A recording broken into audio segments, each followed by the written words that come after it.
Welcome back, everybody, to Fresh Ice, presented by Xenopucks. I'm Andy Matusi, and with me, as always, is my brother Brian. We got a good show in store for you today. We got quite a bit to go over. Got a couple interesting things that happened in the league over the last couple days, and got some college hockey to talk about as well. So, Brian, what's going on, man? Well, there won't be much we can get to today with it, but as we are recording, the first period in the women's college hockey championship game just wrapped up 0-0 at the end of one between Wisconsin and Ohio State. We'll, of course, talk about the result of this game on Wednesday's show in conjunction with the men's tournament. I did mention last show that they were doing selection for the NCAA men's hockey tournament. I thought that was on Wednesday. It's actually today. So by the time we're done with this show, we actually we won't know the bracket quite yet, but by the time Wednesday's show rolls around, we will know the bracket. We'll know who won the women's championship by that point. So we'll kind of dive deeper into it then. Maybe we'll try and make some picks for the men's tournament on Wednesday's show. Sounds like a good plan to me. I'm looking forward to it, man. Yep. Go Wisconsin for the women's tournament anyways. Yes, sir. Go Badgers. On Wisconsin there, guy. So that won't be the case for the men's tournaments. Gophers all the way. I'm gonna wear my Gopher jersey on Wednesday's show too. Have fun. I will have a great time. I hope somebody gives you a win. Speaking of tournaments, we're going to talk about the NHL's playoffs here in a little bit as these races have really heated up. We're starting to get kind of a clear picture on where things are headed, but we'll talk more about that towards the end of the show. First and foremost, though, I want to address something that I saw in a game I watched last night. I watched the game between the Edmonton Oilers and the Toronto Maple Leafs, and man, I thought this game would be a lot more exciting. It wasn't really exciting until the second half of the third period because for the most part, Toronto was winning the game and it was never really close. It was 5-0 at one point. The Oilers were playing like crap. Toronto seemed like they were walking away with the game, and then the Oilers kind of turned it on in the third period, but clearly it was too little too late. And my concern for the Oilers is that, and I'm not saying this is that Toronto's a bad team, but a team with as high of expectations as Edmonton has, my concern is that this team is going to go one and done in the playoffs. You just can't come out and fall flat on your face like that for 2 periods and expect to get anything done in the playoffs. It's just unacceptable. Yeah, that is, like you said, I've been thinking this all along anyway. Edmonton's going to be one and done, first round exit, and it's kind of disappointing. I mean, I think if you're a true hockey fan and not a hockey snob, I think everybody's pro Connor McDavid. I don't know why you wouldn't be. Yeah. But let's be real here. That kid's name belongs on the Stanley Cup. And it is a bad look for the league if it doesn't end up on there. Contrary to everybody thinking that Gary Bettman doesn't want a Canadian team to win the cup, which I kind of think he does think that way. But yeah, I don't think Edmonton's going to last long in the playoffs. And if last night's game was any indication, I think Oilers fans are in for heartbreak per usual. Now, I will grant them that it looks like they're going to face LA in the first round. I really think they can beat LA. LA is a pretty good team, but I don't think they have what it takes to go toe-to-toe with the Oilers. I mean, the last, 2 years in the playoffs, they played them in the first round and got bounced twice. Again, it could be an easy first round for the Oilers, but I just can't see it being a deep run. There are too many teams in the West that are better than them. On paper, I mean, again, you have McDavid, you have a lot going for you, but the goaltending is just too inconsistent for my liking. And I just don't think they have what it takes. I was really kind of let down with what they did at the deadline. I didn't really touch much on it, but I was really hoping they were going to go out and get a real big defender, and it just didn't happen. So yeah, well, and I mean, a rough look on the Los Angeles Kings as well. So, I mean, be that your first round matchup, I think it's going to largely depend on LA's goaltending. Yep. I mean, because that's so hit or miss. We've talked about it in other episodes. That's largely what it's going to depend on. And if their goaltending shits the bed, Edmonton's going to run right over them. So yeah, that's a team where, and we kind of saw it last night too, where they get going in the third period, they start pressuring, and I don't think Ilya Samsonov's the greatest goalie on the planet. And the Oilers found some weak spots and were able to put some goals in. But of course, for the Leafs last night, Samsonov gets injured on the third goal against, and You could kind of feel the building fall silent, like, oh shit, are we going to blow a 5-goal lead? Like, is this happening? But they didn't. They held the fort. Martin Jones held it down. But I think the biggest concern for Leafs fans now is how serious is Samsonov's injury. I mean, he put no pressure on his left leg coming off the ice. I know they've had a lot of faith in rookie Joseph Woll, but man, I'd be pretty nervous right now if I were in Leafland. I mean, there's already a ton of pressure on them with that core that they say they can get it done with. Now you lose your goalie to injury. Well, that's exactly it. Yeah, and I mean, as you said, Samsonov isn't a high caliber goalie, I would say. He's been good for them lately. But he's been good for them, yes, but that's always been Toronto's downfall. I mean, especially these last several years, their core is incredible. They're stacked. I've always thought they could use more defense, though. I mean, that's the other thing that kills them. If you have a subpar goalie, you have to have a great defensive core, and they don't. They just have all this fucking money tied up in 4 guys. Well, and that's I agree with you, but if you get a solid goalie in net with that team, they're fine. I mean, they're lacking defense, but you put a solid goalie in net for them, they're going to make a deep run. And we've talked about that over the last couple of years too. So I'll be interested to see where this goes for them. As much as I enjoy seeing them bounced in the first round as just a regular hockey fan, you have to feel for the Toronto Maple Leafs fans, just heartbreak year after year, and they stay committed. They're one of the most devoted fan bases in all of hockey. You have to be. I mean, it's just misery there. Like I said, I'm just concerned, and I have a bad feeling because I certainly don't think they'll win the cup this year, but I have a feeling that they're going to blow it up in the offseason if they don't. There's just too many needs they need to address elsewhere. One of those 4 guys is going to have to go. You have to ice a competent defense core, and I just don't think you have anything close to that beyond Morgan Rielly. And last night I thought Timothy Liljegren looked really good for them. He played well on the power play, and I know he's been under a lot of fire from Leafs Nation because his performance seems to be hit or miss. He's either really good or really bad, but I thought he looked great for them. But beyond that, I mean, they need to shed one of these big 4 contracts to ice a playoff ready team. There's a lot of good components there for it already, but they just need to take the next step, and I don't think they can with what they have. Yeah, I'm interested to see how the offseason is for them. That's what I'm ready to watch. I'm interested to see what they look like next year. I mean, if you're the GM, what are you doing in the offseason? Are you just, I don't want to say folding this franchise because that's not the right term, but I mean, are you just shipping people out, trying to give yourself cap space, or what are you doing? I don't think so. I think their focus is going to be shedding, and it's good. I'm going to guess it's going to be probably Marner. I don't think first of all, they're not going to trade Matthews because that's your best player. They can't trade Tavares because his contract is just untradeable. And I think Nylander with the extension, I really think they want to keep him. Everything that I've seen makes me think that Marner's the odd one out if they move somebody out, but it almost feels like they have to move somebody out. I'm with you on that. I feel like if it's me, I'm moving Nylander before I'm moving Marner. A lot of people say that, but the thing is you can get a way bigger return for Marner because of his defensive skill. He's a great face-off guy. Or he can take the face-offs. I shouldn't say he's a great face-off guy, but he can take face-offs. Nylander is almost exclusively on the wing. He's more of an offensive weapon. He's a good power play guy. I think for the Leafs, I personally think it makes more sense for them to ship out Marner and get some defensive assets in return and keep Nylander because he's such a lethal scoring option. Again, you're not moving Matthews because that's stupid, and you can't move Tavares because that contract is terrible. So I say hold on to Nylander, Tavares, and Matthews and move out Marner. That's my fix to this. I think he's an excellent player, but I think for the Leafs they need to get something that can help them defend, or someone rather.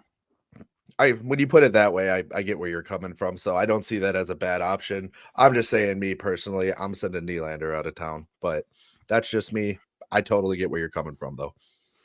And I want to circle back to the Oilers on this too. Again, the Oilers are skilled enough where they could go on a run and just fill in the net. And if they score 6 goals a game, they don't care if they give up 4. But just the effort level last night was so disappointing.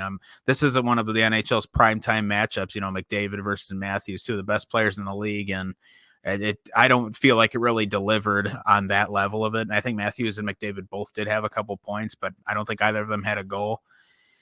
And it just the Oilers need to find that sense of urgency, because this team's good enough to win a cup despite its flaws, but not if they don't. They have to commit every night, and it just didn't look like they gave a shit last night.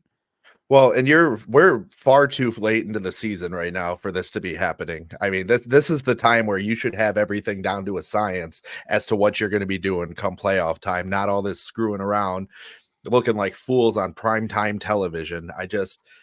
I don't know what they're doing this late in the season. We got how many weeks to go? 4 weeks to go left in the season, I believe. So we're too late to be doing this. So they need to figure it out. We're running out of time here. So I felt like after watching that game, I'm like, I'd be remiss if I don't say something. Both of these teams have so many sky high expectations, but I feel like, especially after the injury to Samsonov for the Leafs, I'm like, okay, both of these teams are going to probably be kind of reeling after this, because now the future seems uncertain. Yeah, we'll keep an eye on that. We'll see what happens, but I'm calling it right now. If things keep going the way they are, or like they did last night, I'm saying Edmonton's out round 1. All right, I dig it. All right, let's move on here.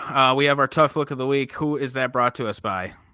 Tough look, as always, is brought to you by Lightings Property Management out of Kenosha, Wisconsin. You know, spring's here. Getting to be that time where you want to start doing cleanups around your property, whether it's your yard or your business, and Lightings can do that for you for all your lawn care, landscaping, and snow removal needs, because up here, we still get snow in the spring. Give Lightings a call. They do it all. Snow. So yeah, we did too. So yeah, it wasn't great. I'm like, I love the snow, but I'm like, it needs to fall between December and February, not at the end of March. I mean, it's just ridiculous. So thankfully, most of it here is melted. I don't know how it is out there by you. No, it fell overnight 2 nights ago, and then by the morning it pretty much melted away. There's some small remnants left of it, but nothing significant. It's not crazy here. It was just annoying. So all right. Well, this week's tough look of the week, other than the snow, is Tom Wilson. Tom Wilson receiving a 6-game suspension for high sticking. Oh God, whoever the hell it was on the Leafs. I forgot. I had it written down too, and I can't seem to find it. Listen, and I'll find out who it was, but I mean, what are your thoughts on Tom Wilson at this point? It's how many times are we going to do this dance with Tom Wilson during his career? I was going to say I could write a fucking book on Tom Wilson. I can't stand the guy. He's a career asshole. That's the only way to describe him. And I mean, the only people who like him are Caps fans, and people argue the same thing about Brad Marchand. Here's the difference between Brad Marchand and Tom Wilson. If you don't think Brad Marchand would be a good fit for your team, you're out of your mind, because he's one of the best players in the league, and I will die on that hill. Tom Wilson is just that, a career asshole. He purposely tries to hurt people. And I'm not saying Marchand didn't, but he's gotten past that point in his career. The Sedin brothers might have something to say about that. Correct. However, Brad Marchand has gotten past that point in his career, and he's solely focusing on the game. Once in a while, you'll see remnants of the old Marchand, but he licked a guy twice fucking 5-6 years ago, and people still won't shut up about it. Get over it. Oh. I'm not trying to sound like Jack Edwards being a homer here, but yeah, I was going to say, you make jokes about Pat Maroon next. Yeah, back to Tom Wilson though.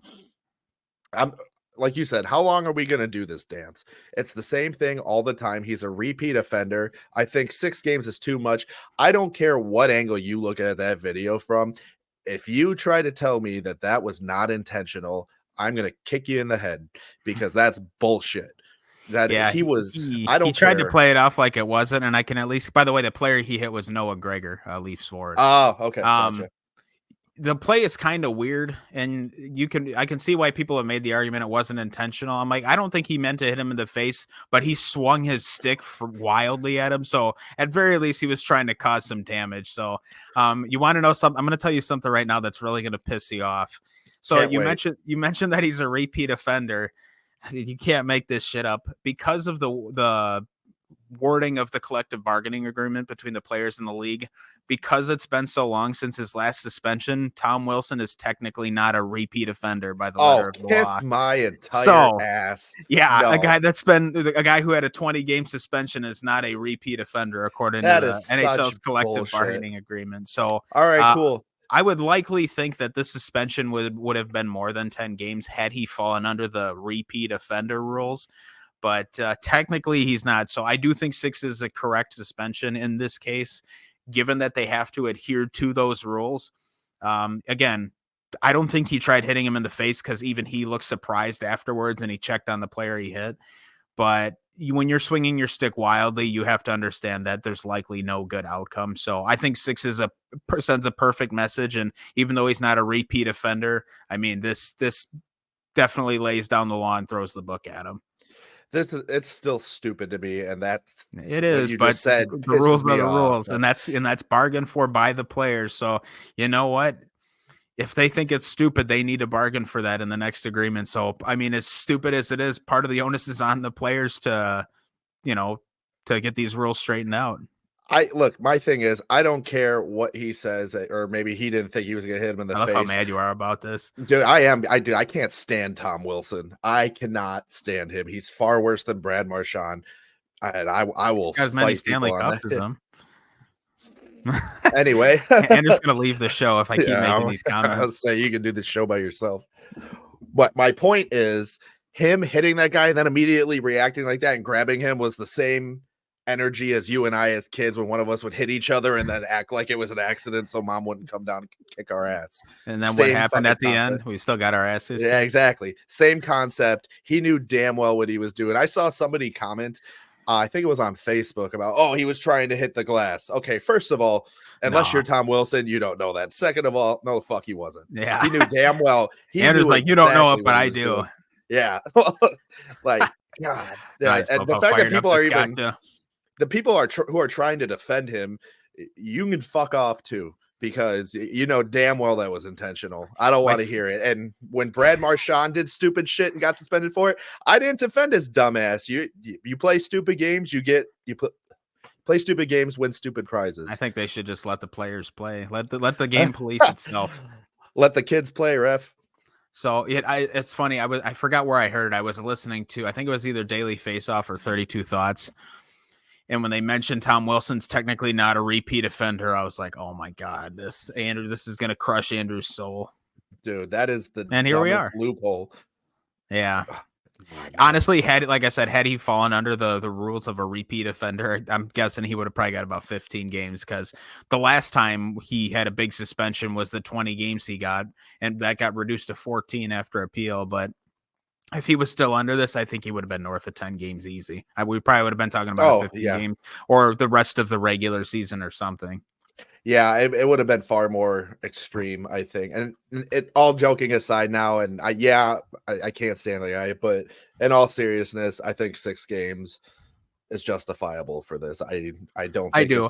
Even if he were like considered a repeat offender, I still think this is not the most severe play ever. It was stupid, but I think 6 was the right amount either way. But I think, like I said, because of his reputation, I think if they had the ability to, they probably would have thrown like 15 games at him. No, and like it was just a high stick, there was no permanent injury or long-term injury that came of it. So I think the league still said, all right, well, it's Tom Wilson being himself, so 6 games it is. In all seriousness, I'm fine with that. I think that was the right decision. So, yeah. And with that being said, never mind. He doesn't like Tom Wilson. I think that's the biggest takeaway. I do want to point out that at the time of the suspension, because the Capitals just played a game this afternoon and won. By the way, Ovi had 2 goals in that game. Oh yeah. So he's climbing up the ladder. But at the time of the suspension, the Caps had 13 games left on their schedule. Now they have 12. So now Wilson's only got 5 games left on his suspension. Here's the thing. Washington occupies the final wild card spot right now. They're headed to Detroit by a point. And we'll go into this a little bit more when we talk about the playoff race here, but they're headed to Detroit by a point with a game in hand. But now you lose Wilson, who, as annoying and shitty as he can be, he's one of their most effective players when he's on his game. Now you're going to miss him for almost half your remaining games. I mean, if I'm a Capitals player, I'm like, dude, what the fuck are you doing when we're this close to not making the playoffs? Well, if I'm the Caps front office, I'm like, what the fuck are you doing? I mean, you got to be sick of seeing this shit too. I can't, I would think the same thing too, but hey, they keep signing them, so even they must be willing to put up with it. It is what it is. I mean, he's obviously never going to change. At what It is what point? it is. Yeah, I mean, there's a lot of people cheese that he's a Stanley Cup champion, but I'm like, hey, it's a sacrifice we had to make to get Ovi a cup too. And Wilson was an effective player for them too in that run. But well, and that's the thing. He is an effective player on the ice when he's on his game. So, again, I have my personal feelings towards him, but oh yeah, as a guy who doesn't even know I exist, it's not going to affect him. So, all right. So we're gonna get into the playoff race. There's quite a few things I want to talk about. But first, I do want I want us to take some time and talk about our sponsors, as we have our show presented by Xenopucks, of course, and we do have another sponsor that we would like to talk about with you guys. So, Andrew, why don't you go ahead and tell us about Xenopucks? all right. Well, I love talking about Xenopucks. If you haven't noticed by now from listening or watching the show, these guys are incredible. These pucks are incredible, man. If you can see, I got the Xenopucks hat on right now. I've talked to you guys many times about them having merch. They got a good merch selection. Yeah, we're both bald. We need a lot of hats, so I think I need to give me one of those. Yeah, gotta protect the scalp, But they got good merch over there. I mean, aside from making this excellent quality practice puck, which I'm going to describe to you now as I have in the past. They make a top tier, high quality off ice practice puck that glides on almost any off ice surface, whether it's hardwood, tile, carpet, concrete, asphalt, dirt, turf. If you can think of it, this probably works on it. I will say, do not use this for a game. And I'm speaking from experience. This thing hurts when it hits you. If you remember our trip to Nashville. Yeah, you kicked it. Yeah, not my brightest idea, but you gotta learn some lessons the hard way. But this thing is great for off-ice use. It's a great tool for practicing your stick handling, especially. This is the closest off-ice practice puck that you will find feels the same as a regulation rubber hockey puck. It's the same weight, 6 ounces, and it looks like one too. It's not made of rubber, so it doesn't quite feel like one. But as far as stick handling goes, it feels like a real puck. And this thing flies off the pipe too. So use caution when you're using it. But check out Xenopucks whenever you get a chance. Head over to xenopucks.com right now. Get yourself a puck or some merch. They got really good stuff over there. Be sure to check them out on Instagram. Give them a follow. They got some really cool videos on there that people have done demonstrating their Xenopucks. So really good people over there. Really good product. Tell them the Matusi boys sent you. And to tie into off-ice practicing, I'm going to let Brian speak about our newest sponsor. So our newest sponsor is the Hockey Wraparound. They make a couple hockey related products. They sell tape, they sell equipment, drying racks, but most importantly, they also sell their own merchandise too. They have hats, t-shirts, all that you can get. Their biggest product is their hockey blade wraparound. So you can take this product and it wraps around the blade of your stick. So if you're playing on a surface like concrete, if you're using a Xenopuck, you're playing on a surface that's not iced, you can put this around the blade of your stick and it'll prevent you from damaging or breaking your stick. Really good product, really great idea. And again, if you're practicing off ice and you have a product like a Xenopuck that you want to shoot off the concrete or the asphalt, you can combine it with one of these wraparounds and it's a perfect match. So I actually think it's great to have both these on as sponsors because these products work so well together. Yes. And I just want to say, if you would like to, purchase one of these products, you have an opportunity because of us to get some money off. You can go to hockeywraparound.com/fresh ice and use the coupon code Fresh Ice Pod, and you'll get 15% off your order. So go get yourself some merch. Go get yourself some gear. I mean, like I said, they have drying racks for your equipment. They got the blade wraparound. They got tape, and pair it with a nice Xenopuck, and you'll be good to go. Absolutely. Good stuff over there. All right, let's move on here. We mentioned just a minute ago that we want to talk about the playoff race.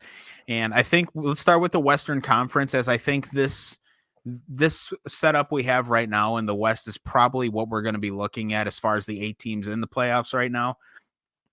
I think these are going to be the teams that we end up seeing make the playoffs when it's all said and done.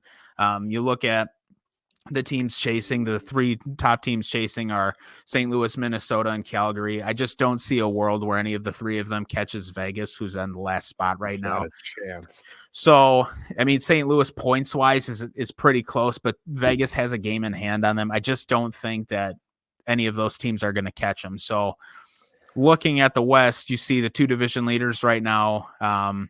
Vancouver, who it seems like is probably a lock to win that division unless they really fall apart in their last 11 games. And then in the Central, you see Colorado. Each of those teams has played 71 games, Colorado, Dallas, and Winnipeg, but Colorado leads the charge with 97 points. Dallas in second with 95, Winnipeg in third with 93. Now, it seemed for the longest time like these were the top three teams in this division for sure, but with Nashville's recent 17-game point streak, they are 5 points behind Winnipeg. So while I don't think it's likely that Nashville catches any of these three teams, it's not not impossible. So it should kind of make for some excitement. Yeah, I was going to say, what, like you said, while it's not likely, don't count them out yet. They are hot now. They just keep winning. I was going to say anything can happen. Aside from them being hot right now, if you've ever been to a game in Nashville, we've talked about this before. Brian and I have been tough there. Building to play in. It is a tough building to play in for opposing players. It is loud. The fans are insane. And I mean that in the nicest, best way possible. I mean that in a good way. That is the exact crowd you want if you're the home team. That building is always rocking. I mean, if I'm a player and I'm not on Nashville, I don't want to play there. I'm good on that. Yep. They're insane. So do not sleep on Nashville. They, like you said, anything's possible. It's for the most part unlikely that they're going to catch Winnipeg, but don't rule them out, because if Winnipeg suddenly shits the bed and Nashville stays hot, game over. My only concern for Nashville is how deep the rest of these teams are. Assuming Nashville finishes as the top wild card, they are likely looking at a date with either Vancouver or Colorado. And those teams are built for the playoffs, other than Colorado's goaltending, but they score so much it doesn't seem to matter. But Vancouver and Colorado are both teams that are built for the playoffs, and Nashville is to an extent. I just don't think they're as deep. But I'm very intrigued and interested in where Nashville season's going, because I think even if they don't win in the first round, they're going to put some poor team through hell. I don't know who it's going to be, but they're going to put somebody through hell, and they may even win a round or two. So I'm excited to see where it goes for them. As far as the other teams in the Central, though, Colorado, they just seem unstoppable. I know we dumped on them a lot for not getting goaltending, but they just keep winning games and they just keep scoring. This afternoon, they were down 4-0 to Pittsburgh, and right before we started recording, they won 5-4 in overtime. So it just seems like that there's no mountain too high to climb for them. Kind of ironic that they're the Avalanche. Yeah. But it just seems like they just keep finding ways to win. They have the best offense in the league statistically. It doesn't seem like there's a challenge that they aren't up for. So the more this season progresses, the more scared I get of Colorado, despite their goaltending woes. I'm with you. I think it's worth pointing out too that, again, they were playing Pittsburgh though. So while I'm not discrediting the comeback, they were playing a Pittsburgh team that's not going anywhere this year. So bear that in mind too. Nevertheless, a comeback is still a comeback. So nothing to shake your head at or anything like that. I think they're a dangerous team, as Brian mentioned, regardless of goaltending issues. This isn't a team you want to sleep on. And remember, 2 seasons ago, they won a Stanley Cup and they still had subpar goaltending. So yeah, they have goaltending issues, but that's not necessarily something that's going to prevent a team from winning a cup. I think if you're a Colorado fan, if I'm a Colorado fan, I'm going into these playoffs with my head held high, because they're still a very dangerous team offensively. Yeah. Oh my God. Yeah. They should not be taken lightly. Even like I said, despite the goaltending woes, they should be very scared. I don't think any of the other 7 teams in the playoffs want to play them right now. Let's move on and talk about Dallas. So it's kind of been a weird year for Dallas. They've been really good offensively. They have a ton of offensive weapons. They've been pretty defensively sound, but as of late, Jake Ottinger has really been a mess for them. His save percentage on the season, I think, has dipped below 900 now. I think going into the season, if there's one thing you could kind of guarantee for Dallas, is that they were going to get solid goaltending and put up some great defensive numbers. And I would say to an extent they have. but they need more out of Jake Ottinger. They're a really good team, but if Ottinger's not solid, they're going to get annihilated by whoever they play, because as much as they can score, I don't think they have that same kind of fight in them like Colorado does, where they'll come back from 4-0 down. No. I think if they get in a hole like that, I think the ship is just going to sink.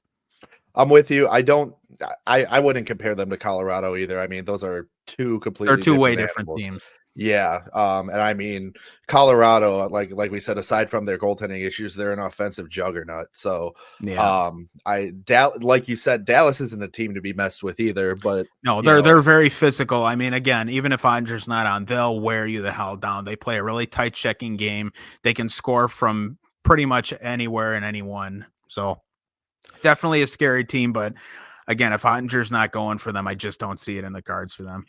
Yeah, that's kind of my thing. And I mean, a lot of teams that are good like that, what it's going to come down to is goaltending. And I mean, goaltending is such a huge part of the game nowadays because it's such a fast-paced game and there's so many extremely skilled players.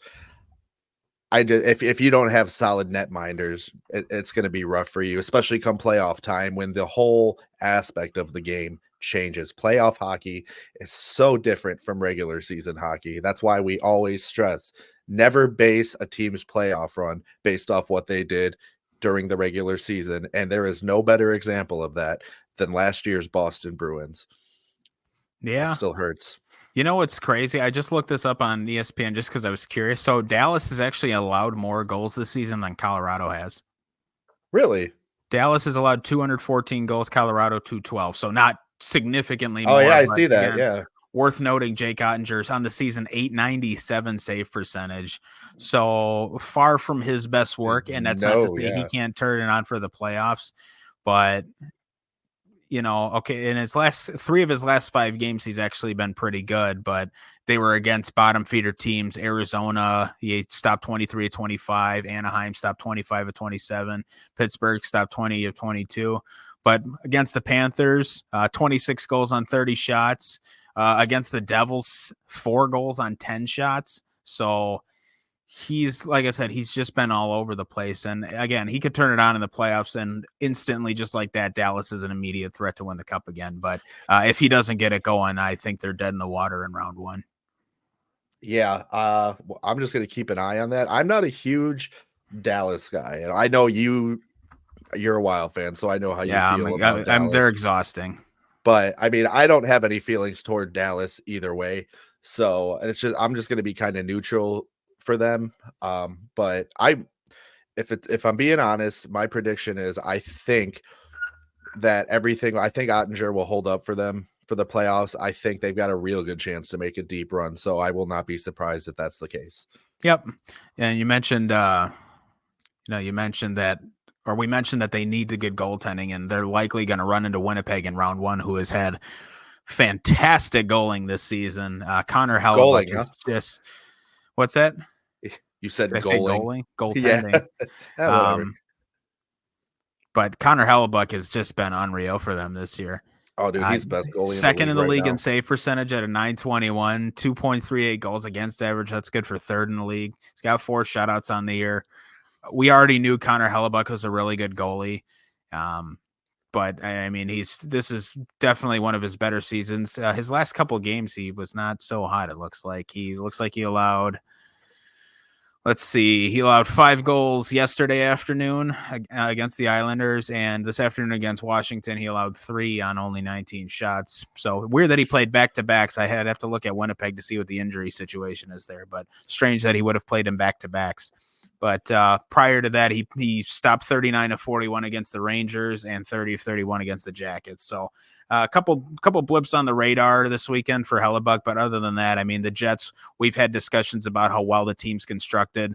If Connor Hellebuyck just, stays the course with the run he's having, I don't see any reason why Winnipeg isn't in the conference final or further.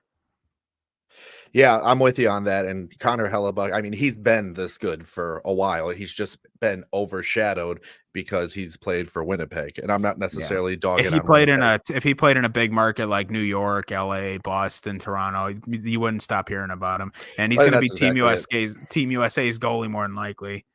I don't know why I don't know why he would go with anybody else in that situation than him right now. It'd be foolish not to. He's 30 So years old now, so when we do these tournaments next year and in 2026, when we have the Four Nation face off in the Olympics, I mean, he's going to be in his prime years as a goalie. So yeah, I got to imagine this is the guy they go with. So yeah, I'm excited. I'm really excited to watch him in international play. I think that's going to be fun. I'm not going to watch him too much with the Jets because I'm not a Jets fan. So I mean, I'll be invested in the playoffs regardless. But trust me when I tell you, Winnipeg is not my number one team to watch. So all right. So let's talk about the Pacific Division teams right now. The top three teams: Vancouver, Edmonton, LA. Vancouver, like I said, they got a 10-point lead on the Oilers. The Oilers do have a 3 games in hand on them, but Vancouver's just been so consistent all season. They had a really good start, and they've kind of tapered off a hair, but for the most part, they've got one of the best defenses in the league. A plus 60 goal differential, I believe, is the best in the league. Yes, it is. And so they're just playing really sound hockey. I've watched a handful of their games. I've probably watched about 5, 6, or 7 of their games. They don't overly impress me with anything they do other than their fight. They just keep coming at you. And so I don't really feel like anybody wants to go against that either. That's a team that'll just wear you down because they don't have to be super fast or super flashy. They certainly can be and have the players that are capable of it, but they just keep coming at you. They just don't quit. And that's what I really like about Rick Tocchet's coaching style is he's kind of reminds me of Tortorella, where he'll just keep sending his guys at you and just beat the piss out of you until you're worn out. And in the case of the Canucks, it's led them likely to a division title this season. yeah, I mean, we've been talking about it. Vancouver is man, I don't want to have to play them in the Stanley Cup final, assuming that one of my teams ends up in the final. They're scary, man. They again, offensive juggernaut. I think coach wise, it's been a godsend for them this year. I don't have words for them just because I'm that nervous about it. Yeah, and right now, and again, this could be double whammy too, because they lose Thatcher Demko to injury, but they're thinking probably about 3 weeks on the high side till they get him back. Yeah. And he's already been out for a week and a half or so, I think now. And so you might get Thatcher Demko back from injury, refreshed and feeling energized for the playoffs. I mean, and Casey DeSmith has been really good in his absence, so you might get a goalie who's as fresh as a daisy coming back. And we'll talk about this in the Eastern Conference too, because Carolina just got Freddie Anderson back and he's been unreal. But oh boy, if the Canucks get rolling here and they get Demko back and he is 100% healthy, I mean, who wants to go up against them? I'm not saying they can't be beaten, but again, they're going to be a team they're built for the playoffs. They're just going to kick your ass around. And even if you end up beating them, you're going to come out of that series hurting. Well, that my whole thing right now is just even going through looking at the rest of the West. I don't see, as it sits right now, a team that's stopping Vancouver. And I mean, a lot of people would argue that Vegas is better than what the standings are showing right now. I don't think anybody's stopping Vancouver. I think they're going all the way to the Cup this year. And hopefully I'm putting the whammy on it, but that's I would my say, opinion. well, they are not my pick to make it out of the West, but I certainly wouldn't be surprised if they did. But They weren't initially my pick. If you recall, I initially said that Vegas was top dog. I would say you've really turned a new leaf here. Yeah, dude, I don't think anybody can stop Vancouver. They're just too good. And I'm not discrediting anything Vegas has done, and I really do think Vegas is better than what the standings show right now. I don't want We lost Andy that, there and I for a don't want second. to shit defending Stanley Cup champs, but I don't see how anybody's going to stop Vancouver. Fair enough. We'll have to agree to disagree on that one, but again, I don't want to push too many of my chips into the pile yet because again, we're still a couple weeks away from the playoffs. So let's talk about the Oilers. We already spent some time talking about them, and it's kind of the same thing here. It seems like they can pretty well walk away with the 2 spot in this division even if they play 500 hockey the rest of the way. I don't see a world where LA catches them. They've played 2 less games than LA, but have 3 more points in the standings. If they just play 500 hockey the rest of the way, I think they'll cruise into that 2 spot. And who knows, if they go on a really hot run, they could win the division, but I just don't see that. For Edmonton, though, They got to get the goaltending. They got to start playing with some effort. They're just too good to fade away like this.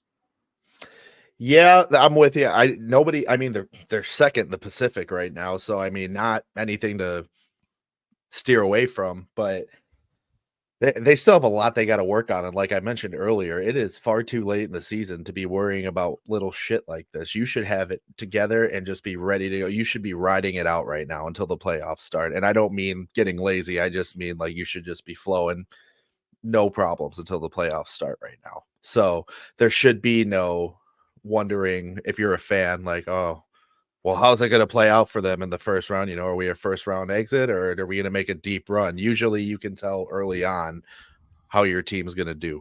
So I don't like being left in limbo, especially if I'm an Edmonton fan. So we're really not going to know until the playoffs roll around, because I don't feel like these last couple weeks are going to be enough to gauge how they're going to do. Fair enough. Yeah, I would hate to see them to go in round 1 or even round 2. I really want to see them make a deep run. I would like to see them make a finals appearance. We've seen them in the conference final and just didn't have enough in the tank to make it all the way. But I think we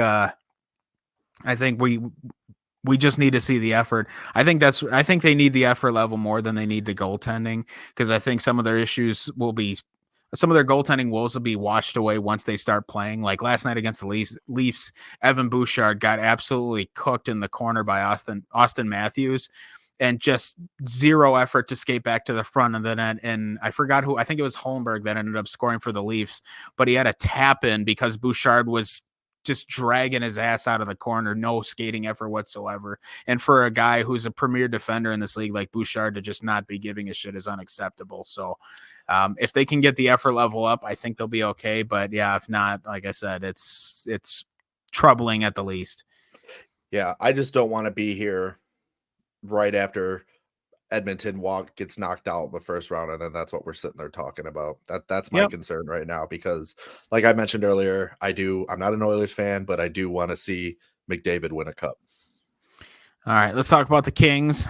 Like LA's they're just hanging on to that third spot in the division. I'm going to assume that they'll probably take it. Vegas is just having a lot of trouble lately. And so I think that if LA can just muster together, they have 12 games left. If they can muster a win out of 7 of those, I think they'll be okay. I think Vegas is just such a hot mess right now, and we'll talk about them in a second. But for LA, the biggest thing is going to be the goaltending. They can defend well. They can score well. They're pretty deep down the middle. They have all the right ingredients to make a pretty deep playoff run, but they're going to need one of their goalies to take another step. They really need to find another gear in goaltending. I don't think they're not especially flashy. They have a lot of good players like Fiala and Kopitar. But I think that just a little bit more out of either of their goalies, I think, will go a long way for them. I'm with you on that. And we've talked about this in earlier episodes too. I think just a little more out of Gibson is all they need. I'm sorry, not Gibson. I'm sorry. I'll be over here. Yeah, thank you. I say Gibson's team is third last in the league and eliminated from the playoffs already. Well, I know, but I'm looking at Anaheim shit right now on my other computer, so that's why I said that. The only guy looking up Anaheim when we're talking about playoffs. Well, no, I know. I'll be over here anyway. Cam Talbot. I think a little more out of Cam Talbot is all they need. You don't necessarily need him to be hot. Just be consistent. And I've talked about that in the past. Is if he can just stay consistent, LA won't have any problems other than, PLD. Don't want to say his name, but and Talbot's actually been pretty good for them lately. His last 5 games, 22 of 24 stopped against Tampa Bay and Chicago, stopped 28 of 28 at Chicago, stopped 27 of 30 against St. Louis, and 31 of 34 against Dallas. A couple of those games were losing efforts, but he's starting to play okay. So if they can get him on a hot run at the right time, like I said, if they can find either of their goalies, and I would think Talbot is going to end up being the guy they go with for the playoffs. But if either of those goalies can take another step, I think we could be surprised by LA. I think if they might shock a lot of people. I'm with you. And honestly, even though he's had his struggles this season, I don't know why you wouldn't go with Talbot at that point. Why even risk it? Go with your guy that's got more experience. Ask Nashville how Absolutely. it goes when you drop David Rittich into a game in the playoffs and then you get torched 5 goals in the first 10 minutes of the game. So Yeah. it I just, I think Talbot's going to be the guy they go with, and I'm interested to see what happens because they could shock a lot of people, myself included. Oh, absolutely. I mean, like we've said this before, we could be sitting here in June talking about the LA Kings winning the Stanley Cup. Now, I think that might be a bit of a stretch. yeah, But I mean, you never if know. I'm a betting man, which I'm not, but if I was a betting man, I'm saying not a chance in hell LA's winning the cup this year. But anything can happen. All right, and let's find out what can happen with these 2 wild card teams. So Nashville, we touched on, they're on a heater right now. 7 games in 17 or points in 17 straight games. Sorry, and I think it's 15-0-2 is the run they're on. So they're playing very well. This is the right time of year to get hot. Again, as I mentioned, my only concern is, are they truly deep enough to keep up with these teams that are built for the playoffs? Because I really don't know that they are. As well as they've been performing, I am a little scared that they might get eaten alive if they play a team like Vancouver or Colorado or Dallas. Well, I don't want to. It's tough to say. I think they are stacked enough. I think they're deep enough that they can hold their own. Maybe not against Vancouver. And I'm going to say, honestly, that's the only team I see a true issue with for them right now is Vancouver, depending on when and if they had to play them.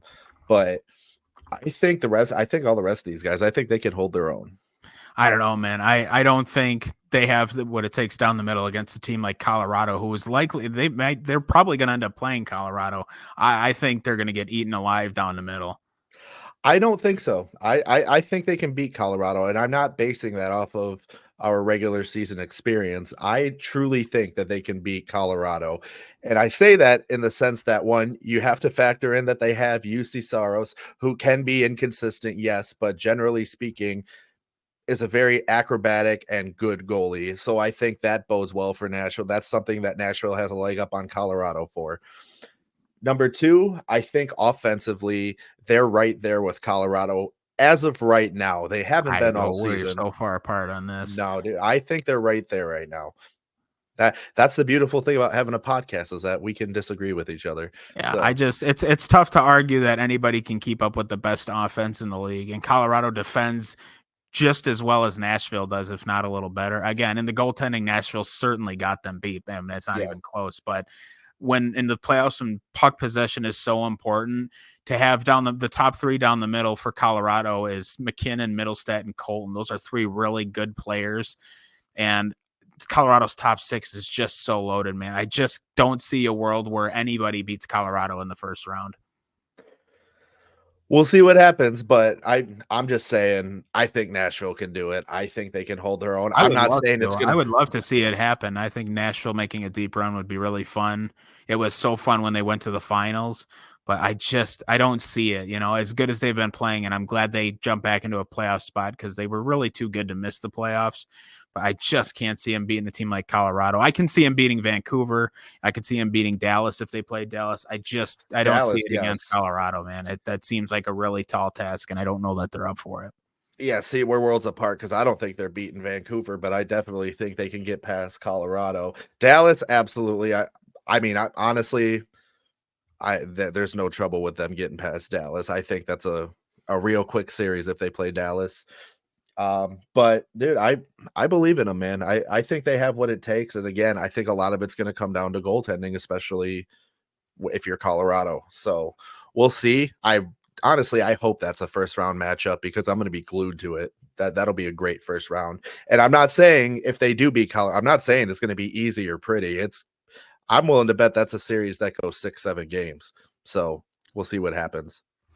All right, now we're going to move on and talk about Vegas, and this season has really blown up in Vegas's face. They've been fighting injuries all year long. They missed Eichel. They were missing Theodore. They missed Dorofeyev. Then they get all those guys back and lose Stone, and everybody was thinking cap circumvention, but it doesn't sound like Stone's going to be back for round 1 of the playoffs, or it's not seeming that way right now. They're really hoping they can get Hertl back in time. And this is a team that if they get all their guys back, they can go on a run. But Aiden Hill's play has kind of dipped a little bit. Logan Thompson's play has been pretty good lately, but all things considered, Vegas is 24th in the league as far as record since the turn of the new year. And it's just not good enough. They had such an unbelievable start. It seemed like they were going to walk away with the division despite the injuries, but the goaltending has tanked a little bit lately. And again, they've got Eichel and Theodore and Dorofeev back. And you would think that would lead to more wins, but they're just not getting it done without Stone. They need Stone back, and they badly want to get Hertl back for the playoffs. They're really kind of tripping and stumbling into the playoffs, and it's still not out of the realm of possibility now that they'll miss it. Well, and we talked about that before too. I was like, while it is Vegas, I was like, be careful, because at the time I was like, Minnesota's right on their heels. And now St. Louis is right on their heels too. Well, that's what I'm saying. And I'm like you stated earlier, they started the season and everybody was like, holy shit, this team's going back to back. And now it's since the new year, especially since the All-Star break, it's just like, what the hell has happened? And I know injuries play a big part in it. So I'm not saying that they're not missing key players. I mean, missing Mark Stone is a huge thing. Not having Hertl, as you mentioned, that is huge. And if they make it past the first round and they get those guys back, I mean, what's Hertl's ETA? When they got him, they were hoping like by the end of the regular season. They were thinking he might be able to squeak in before game 82. They're hoping that just for the start of the playoffs at this point. Well, I think with him, if they can get him for the first round, that'll go a long way for them. But once Mark Stone comes back, I mean, going the first round without him, that's a huge blow to everybody. So I think if they can survive the first round and they get Mark Stone back, watch out. Then I think it's going to be a different animal. Stone has missed like 15 games for them. He still leads the team in assists. That's exactly my point. That's such a huge blow to them. So yeah. Now they have Eichel and Marcia, so they have a lot of guys that can score, but yeah, they are in dire need of getting Mark Stone back right now. Yeah, I think it's rough for them. I mean, you almost feel bad just because they were on such a tear and looked unstoppable. And I mean, just a few episodes ago, I was saying, yeah, dude, I don't think anybody's stopping Vegas. And now even at the trade deadline. Yeah, that's what I'm saying. And now it's just there's so much uncertainty with the way they've been playing. The numbers just aren't there. And so it has you concerned, like, what the hell is going to happen? Because, I mean, it wouldn't be the first time you see a defending champion get bounced in the first round. But yeah, it's happened. I mean, it doesn't mean you want to. No, but it's not out of the realm of possibility. So, again, we mentioned this is likely the 8 teams that are going to make the playoffs in the West, but keep an eye on St. Louis.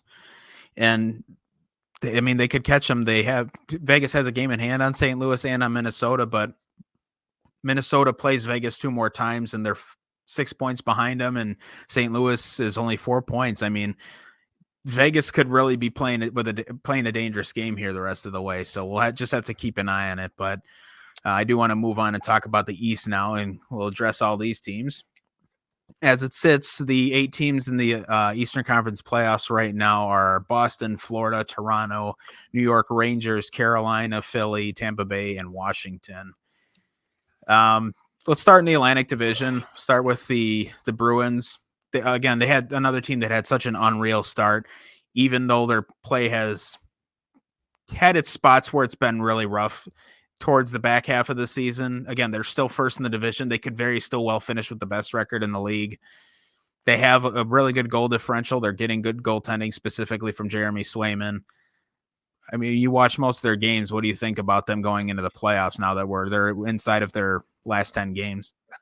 There's been so much inconsistency since the turn of the new year with the team. And I mean, nothing horrendous, I should point out. Like you said, there's still a good chance they could finish first overall in the league. I don't think that'll be the case just based off what I've seen as of late. But there's a lot going on here. Ullmark is not the same goalie this year that he was last year. And I should point out that last year was definitely, we'll say it was his ceiling. Well, yeah, he had like a 938. Yeah, I mean, but I mean, I've seen people online just absolutely dragging him. Like, it reminds me of back in the day when anytime the Bruins went on a poor streak, there everyone's like, "Oh, trade Rask." Now I'm not seeing anybody say trade Allmark, but they're just absolutely ripping on him. I was like, there's so many more issues that are going on in front of the net that you can't blame on goaltending, because Jeremy Swayman's even solid too.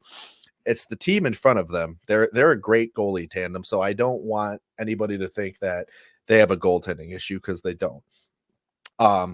But with that being said, there's a lot of guys other than David Pastrnak who you would expect to be stepping up more this year that haven't. And I'm talking more so about not necessarily James Van Riemsdyk, because I mean he's kind of on the He's on the back nine. Yes, thank you. That's the better. I didn't want to say on the decline, but yeah, he's he's been in the league a long time. So but yeah, I mean, you got guys like Brad Marchand, who the last few seasons have just been wild to watch. He's just kind of been, I don't want to say ho-hum this year, but I thought this was going to be a huge year for Marchand, and it's just been kind of just a regular season. Not bad, not superb, but Charlie McAvoy, Charlie Coyle, you get these guys, they step up, they make a big play once in a while.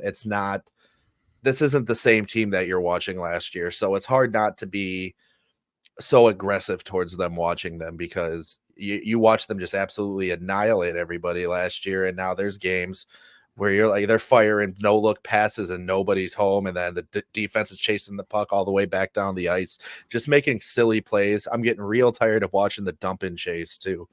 That's getting old quick. That's that Jim Montgomery hockey.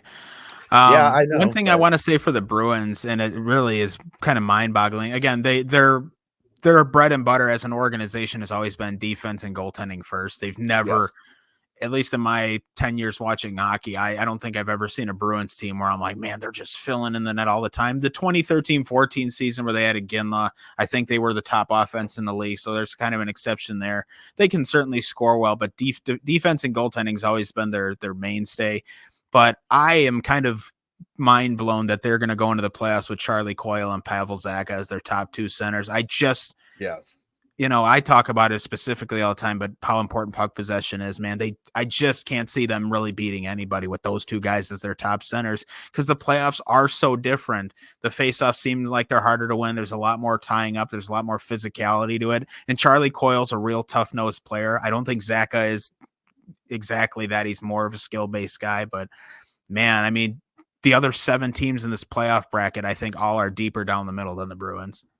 I'm with you 100%. There is one guy I do want to give credit to who's been very good for them, and that's Morgan Geekie, who has offensively been phenomenal for Boston. I'm sure there's a lot of you out there going, who's Morgan Geekie? Watch the Stanley Cup playoffs, and you're about to find out. He had some real good looks with Seattle and Carolina. He's not a bad player. No, he's not. That's the thing. And I mean, I've seen so many comments like, who the hell is this guy? And I'm like, it's casual fans. Then I mean, this guy's been that's what I'm saying, like 5-6 years at least now. Right. And I mean, he's not a household name by any means, but everybody should know who he is. So I don't know, but he's been great. I've loved watching him. He's done well. I think he fits in great in Boston. They love having him, and he loves playing there. So I'm excited for the future with him. But to your point about Charlie Coyle and Pavel Zacha, I don't know, man. And it's hard when you're coming off a 60% face-off winner like Patrice Bergeron. I don't know. I think the playoffs for Boston this year, I just don't think this is it. As much as it does real quick, I'm that. Morgan Geekie. This is his 5th year in the league. This is really his 4th full year, but yeah. I just, with the Bruins, that's my big concern, is they're a good enough team and easily good enough to win the division, but man, I think they're going to get eaten alive in the playoffs. So we'll have to see what happens. We'll move on and talk about the Florida Panthers. This is probably the team that I see winning the Eastern Conference. We talked about it before, and we talked about it after the deadline. There's nothing bad about this team. Everything they do is amazing. They defend really well. They can score a shitload. They have 2 really outstanding goaltenders. When you build a team for the playoffs, the Florida Panthers are a template you should use. I mean, they're physical, they're fast, they have high-skilled forwards, they defend, and they're a pain in the ass to defend against. They pressure the puck really well, and they have 2 brick walls for goalies.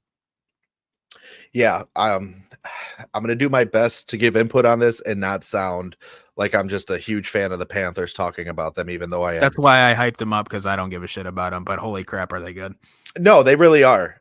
And I've said this before too, where 6-7 years ago we were wondering if nowadays the Panthers were even still going to be a team. I mean, it was that bad down there.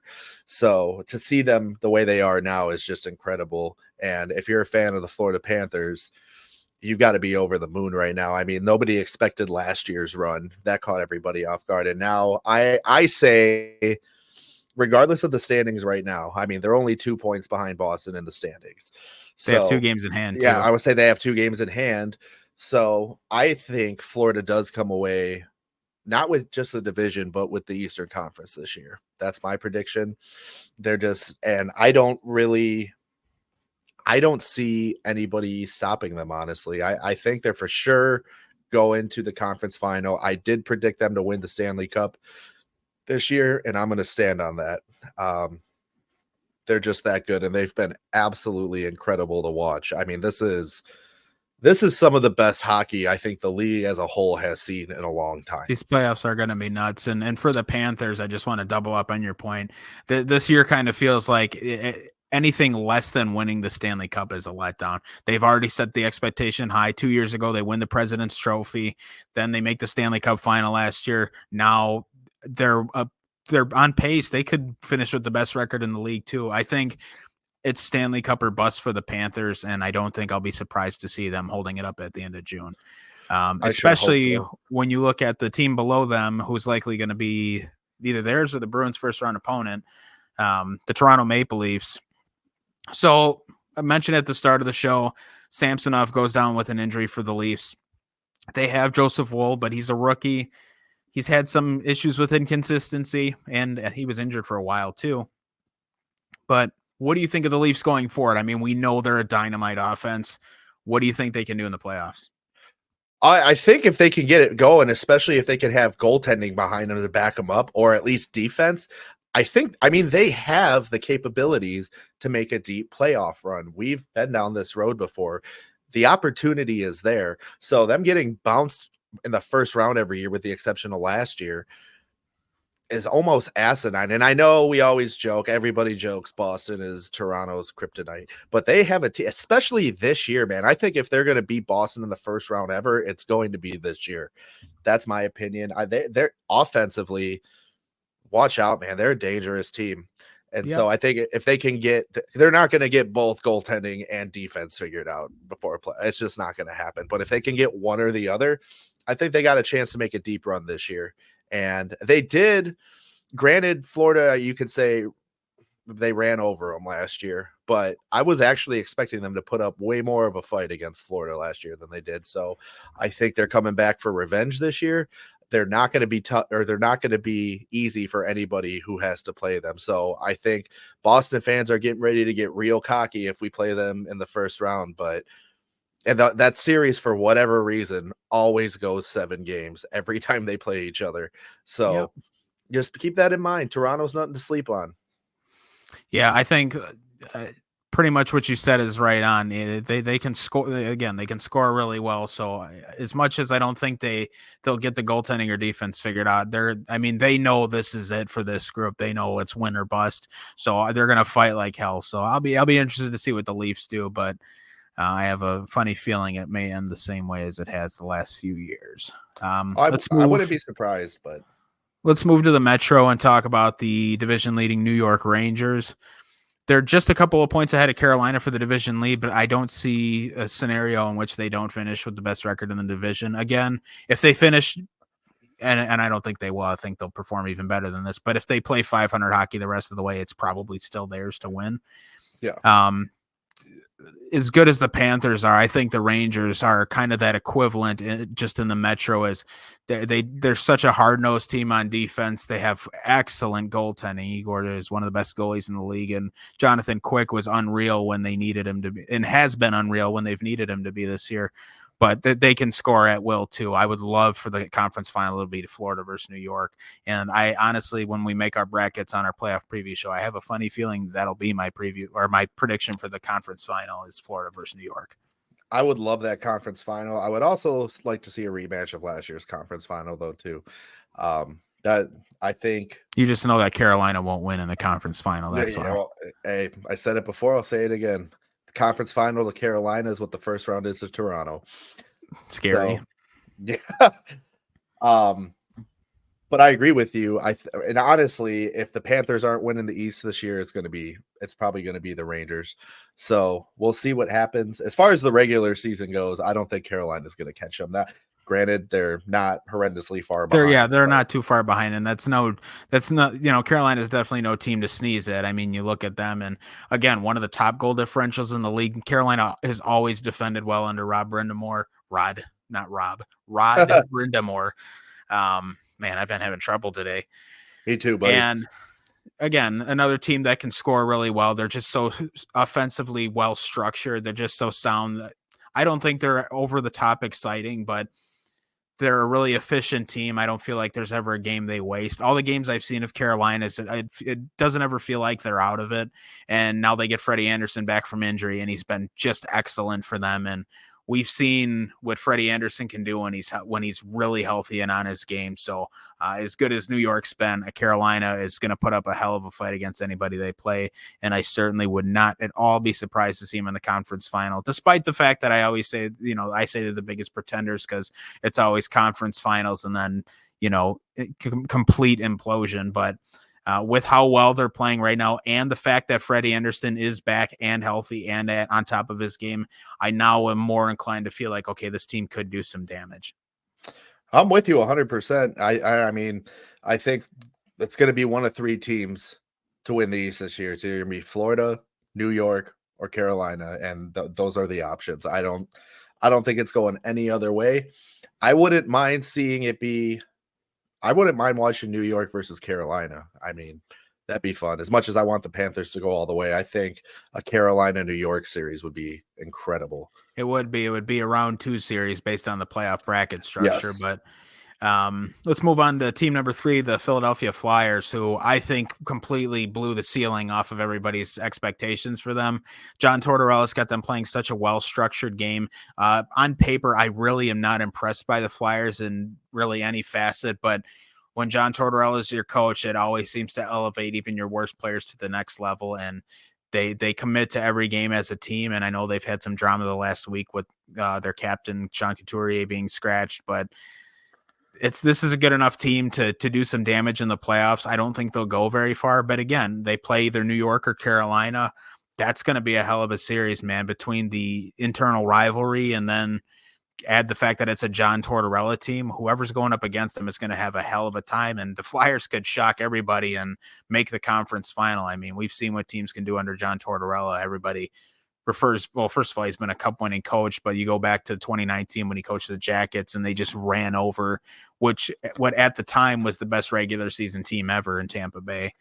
I wouldn't be surprised to see the Flyers do some damage, but on paper, with how little there is there, I just don't see them doing very much. Yeah. To your initial point, yes, they far exceeded everybody's expectations, and that is solely I will give towards the credit for it. I see a lot of 100%. Yeah, I see so many people just absolutely dogging on Tortorella. He's one of the best coaches, not just in the league, but ever. And I don't care anybody who wants to disagree with me on that. He is. And to your point about Couturier getting scratched, that's just Torts. He treats everybody the same. It doesn't matter that he's the captain. He has a way that he structures his team, and it's efficient. It gets results. Yeah, it gets results. Oh, I'm not sure Brandon Dubinsky, who whined and pissed and moaned on whatever show he went on, but yeah, I think it was Morning Cup of Hockey he was on, but it's whatever. Dubinsky's only claim to fame was that he was like the one guy who knew how to shut down Sidney Crosby, and other than that, he couldn't do jack shit. So I'm not particularly interested in what he has to say. And that's no offense to him, but he's always been a motor mouth when it comes to Tortorella, and one of the few guys who I've seen have a bad thing to say about him. So I am inclined to believe that it's a Brandon Dubinsky issue and not a John Tortorella issue. Maybe I'm completely wrong, but from every other account, it seems like this is a Brandon Dubinsky issue. It is. No, Torts is not the issue. Like I said, Torts is a great coach. He's not there to be anybody's friend. He's there to win. And he always makes that abundantly clear. He's very aggressive as a coach, not overstepping his boundaries by any means, but although some people might disagree. So, all right, let's move on and talk about the Tampa Bay Lightning. Honestly, it's been a good resurgence for Tampa Bay this year. You know, they start off the season missing Vasilevsky. They were just so down in the dumps for a while. They get him back from injury, and they've kind of chipped away into getting back into a playoff spot. And they're certainly nowhere near safe, but they're in the right direction. I don't see them missing the playoffs. I think they'll hold tight in this top wild card spot. And once they hit the playoffs, if they're firing on all cylinders, they're not going to get Sergachev back right away. But if they can win a round or two and get him back and have him healthy, we could see Tampa Bay holding up another cup at the end of the season, man. Do not sleep on them because we know they have the pieces to win. They've done it before. And if they can get fully healthy and make a deep run, you never know. yeah, they might actually win a real cup. So, yeah, that was just a poker. Hey, they won one in 2004. It counted. Yeah. Well, I mean recently. Yeah, they're COVID. I don't count the COVID Cups either. I think those were silly. No. And, you know, people argued, oh, well, if it was your team, you'd count. No, I wouldn't. I might, but it would certainly not feel as good. To keep it short and sweet to the point, I agree with you. And remember, Nikita Kucherov is a person that exists on the Tampa Bay Lightning. So he is a person that exists, yeah, and he can absolutely fill in the net. And when Vasilevsky's on top of his game, he's as good as any goalie. Yes, sir. So, yeah, I think Tampa Bay will be a fun one to watch, but we'll see who they end up playing, and we'll see what kind of game they bring. Because if they play a team like New York or Florida, they're probably going to get pounded in round one. But we'll have to wait and see. Let's move on and talk about the final three teams here. So we'll talk about Washington, who occupies the final playoff spot, as well as Detroit and the Islanders, who seem to be the two teams chasing. It's weird. So it seemed like Detroit was a lock for a wild card spot all season. They currently sit outside of one. It's a little weird that they're chasing, but you look at Washington, who has a minus 27 goal differential, which is the worst in the league among playoff teams by a lot. And you look at Detroit and you look at the Islanders. Who are you taking out of these three to make the playoffs? You know, it doesn't look like the Islanders are probably going to be in there for much longer. I think one or two more losses will pretty well put them away. But between Detroit and Washington, who do you got and why?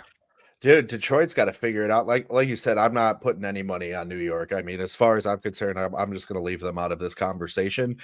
But dude, if you're Detroit, man, you got to figure it the hell out. All these silly losses, man. And I know, you know, like you said, it seemed like they were a shoe in for that last wild card spot, but you lose 7 games in a row. That's not how you make the playoffs. So they've been a tough look as of late.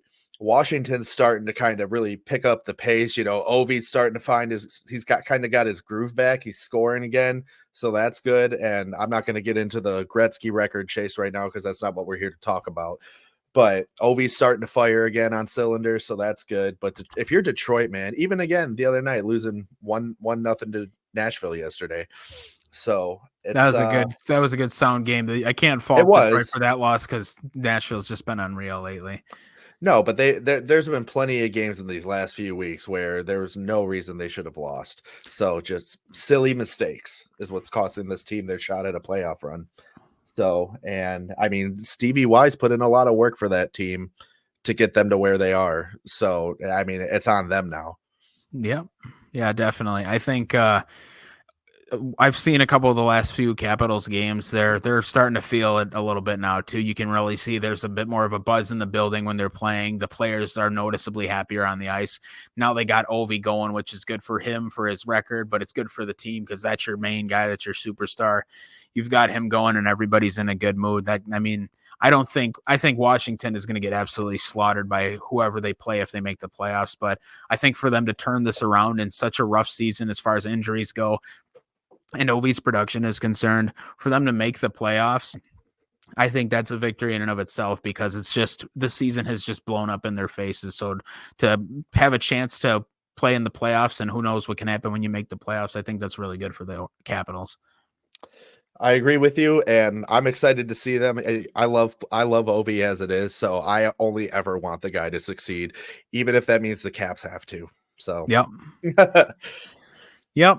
So it'll be interesting, but ultimately I do think Washington is the team that occupies that final spot. I think Detroit, kind of let it slide away from them. I mean, I hope they squeak back in because it would be nice to see another original 6 team in the playoffs. But we'll just have to wait and see. I'm still sticking with Washington though, just because they've really turned it on lately. All right, I'm with you. I'm going to side with you too to answer your initial question. I think Washington is making the playoffs. I think, unfortunately, Detroit's going to miss it. That's what I'm saying. All righty. Well, we'll see how wrong we are in a couple weeks. We got looking at the calendar here. What do we have? I think we only have after today 1, 2.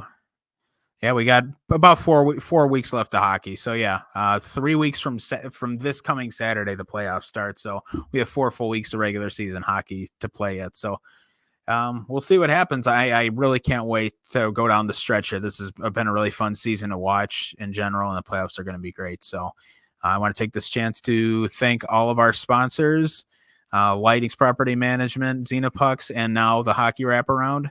Andrew, do you have anything to say before we go? No, you said it all perfectly. In regards to our sponsors, make sure you guys checked all the links in the description for our sponsors, as well as for all the ways you can listen and or watch our show. All righty. Well, we will see you guys in a couple of days. We'll answer some more listener questions. So make sure to get those sent in. Remember, contact at freshicehockypodcast.com or come send us a message on Instagram or Facebook or do whatever you need to. Leave a comment in the YouTube comments with your question. We'll look at those as well. And check out the description on the YouTube video for links to our sponsors. We'll see you guys on Wednesday.